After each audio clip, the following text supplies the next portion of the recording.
আসসালামু আলাইকুম ভিউয়ার্স, এটা হচ্ছে 24 ইঞ্চি একটি প্যানেল। এটা হচ্ছে সাইড প্রফে ভোল্টেজ মিসিং। তো এটা কিন্তু বর্তমানে ডাবল ইমেজেস।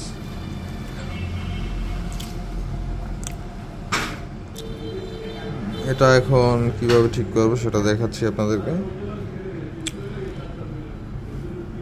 এটার যে এসটিবি ভোল্টেজটা আছে, এসটিবি ভোল্টেজটা কিন্তু আমরা পিসিবি থেকে দিয়েছি। এটা হচ্ছে এখান থেকে দিলেও এরকম আসবে, এটা হচ্ছে এখান থেকে দিতে হবে।